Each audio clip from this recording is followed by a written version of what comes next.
I'm an educated woman. I'm a wife somewhere. I'm a mother. I'm a Democratic woman. I'm a League of Women Voters woman. I'm an independent Charlotte Voters woman. And there might be a few other things thrown in.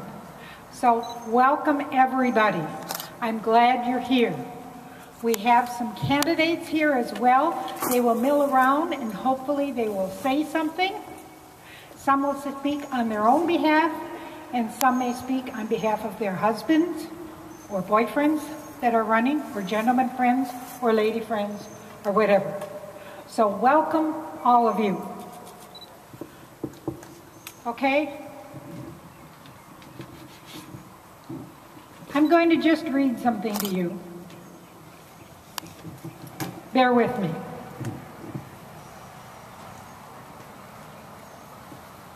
Well, children, where there is so much racket, there must be something out of kilter over there, under those trees. I think it's between the Negroes of the South and those white people in the North, all talking about rights. The white men will be in fix pretty soon, but what's all this here been talking about? There's a man over there, okay? He says that women need to be helped into carriages and lifted over ditches and have to have the best place anywhere. Nobody ever helps me into carriages or over mud puddles or gives me any best place. And ain't I a woman? Look at me. Look at my arm. I have plowed and I have planted. And I have gathered into barns, and no man could head ahead me. And ain't I a woman? I could work as much and eat as much as any man, when I could get it, and bear the lashes as well. And ain't I a woman? I could work as much, I said that. I still could work as much and eat as much because I love to eat. Okay? I have borne 13 children and seen most of them all sold into slavery. And when I cried out with my mother's grief, none but Jesus heard me. Ain't I a woman? Then they talk about this thing in their head. What's this thing called? Intellect? That's it, honey. What's that got to do with women's rights or Negroes? If my cup wouldn't hold but a pint and yours hold a quart, wouldn't you be mean not to let me have a little bit more in mine? And make my half measure full? Then I've heard from the black man over there saying, women can't have as much as men, because Christ wasn't a woman. Where did your Christ come from? From God and a woman. Man had nothing to do with him. If the first woman God ever made was strong enough to turn the world upside down all alone, these women together ought to be able to turn it back and get it right upside down again. And now they is asking to do it. The men better let them. Obliged to you for hearing me, and now, old Sojourner ain't got nothing more to say.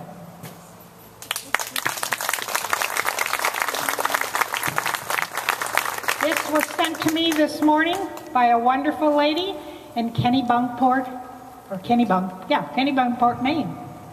She's not here with us, but she's here in spirit, and her mom is here. I won't tell you who she is, but she's here and she knows it. She raised a mighty fine woman. Okay? What we're talking about today is looking back and taking back, and we've worked too hard. You'll hear more stories later on about people who come from large families and whose families and mothers have struggled. Okay?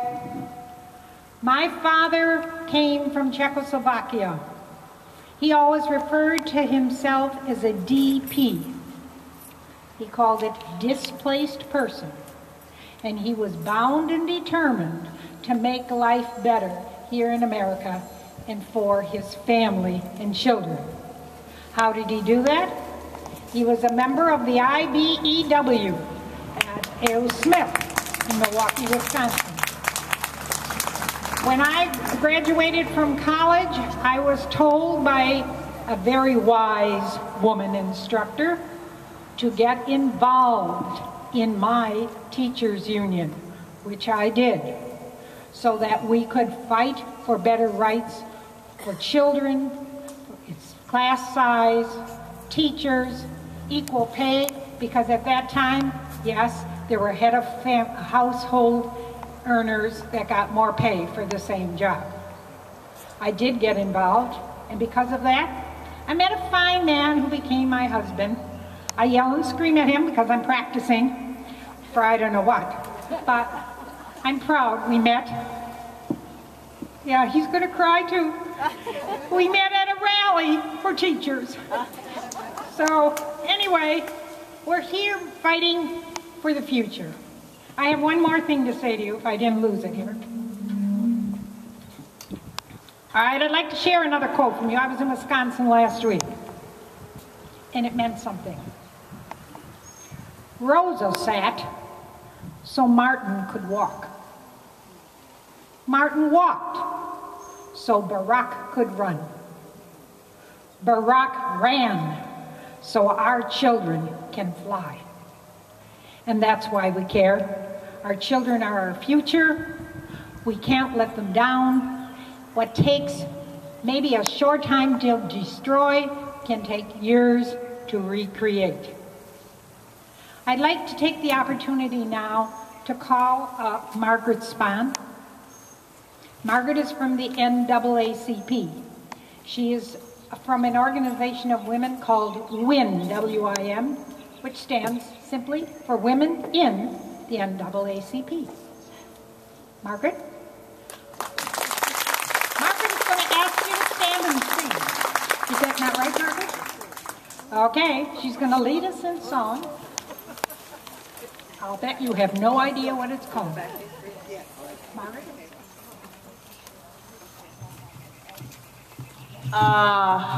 Ms. Harris is giving out the sheets for everyone, and don't feel embarrassed.